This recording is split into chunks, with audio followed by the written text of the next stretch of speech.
80% du marché de poissons congelés au Cameroun est aujourd'hui contrôlé par cet homme, Sylvestre Ngouchingé, un marché de plusieurs milliards de francs CFA. Mais cependant, l'entreprise aujourd'hui au Cameroun est au bord du précipice. La mastodonte tout simplement de l'importation de poissons congelés, de viande congelée et autres est en pleine tourmente entre un monopole qui est aujourd'hui extrêmement contesté, des conteneurs qui sont bloqués, une perte de son statut d'entreprise, de haut standing et des accusations de sabotage. Cette histoire a tout d'un thriller économique et c'est bien réel. Alors, que se passe-t-il réellement aujourd'hui entre l'entreprise privée et l'État du Cameroun? Voici les coulisses d'une affaire qui pourrait bouleverser l'économie camerounaise. Bienvenue sur l'Afrique qui gagne, je suis Cyril et si tu es passionné par l'avenir économique de l'Afrique, tu es au bon endroit. L'Afrique qui gagne, c'est la chaîne qui met en lumière les réussites africaines, les opportunités d'investissement et les solutions concrètes pour un continent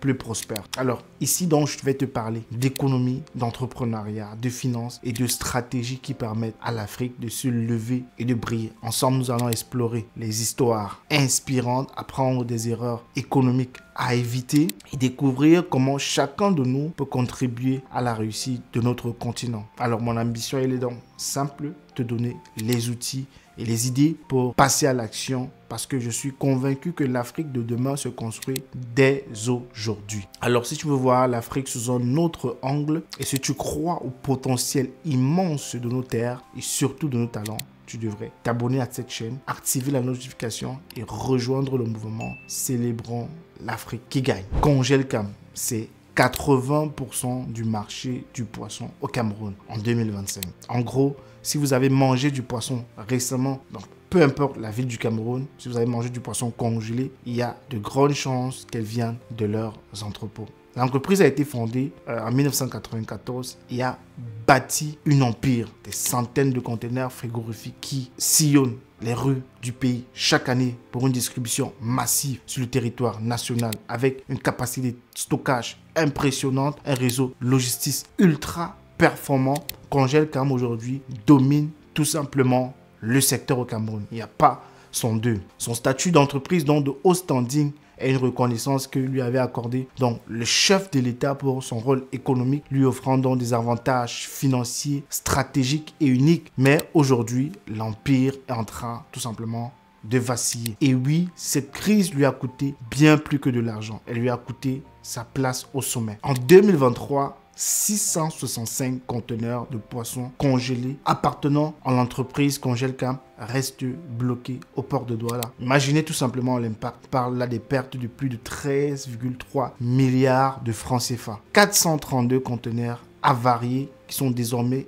inutilisables. C'est le chaos total pour l'approvisionnement du marché camerounais. Mais pourquoi ces conteneurs sont-ils restés bloqués? Alors, il faut savoir que dans cette affaire, il y a deux versions. La régie du terminal de conteneurs, RTC, affirme que Congelcam utilise le port comme un entrepôt géant et dépasse les délais réglementaires, ce qui sature tout simplement leurs installations. Alors, de son côté, l'entreprise a répliqué en accusant la RTC de sabotage et alléguant que certains de leurs conteneurs ont été débranchés, c'est-à-dire de manière intentionnelle, ce qui a provoqué donc la rupture de la chaîne du froid et la détérioration par conséquent de leurs produits. Est-ce que vous savez ce qui est encore plus dingue dans cette affaire? Alors, pendant que les deux se renvoient la balle, ce sont les consommateurs qui trinquent tout simplement. Comme le dit l'adage, lorsque les éléphants bagarrent, ce sont les herbes qui souffrent. Et ce conflit ne s'est pas juste arrêté à des pertes financières. En décembre 2024, le mois dernier, l'État camerounais a officiellement retiré à Congelcam son statut d'entreprise au standing, une chute symbolique pour une entreprise qui a longtemps été perçue comme un pilier de l'économie camerounaise. Et vous vous dites peut-être aujourd'hui, ok,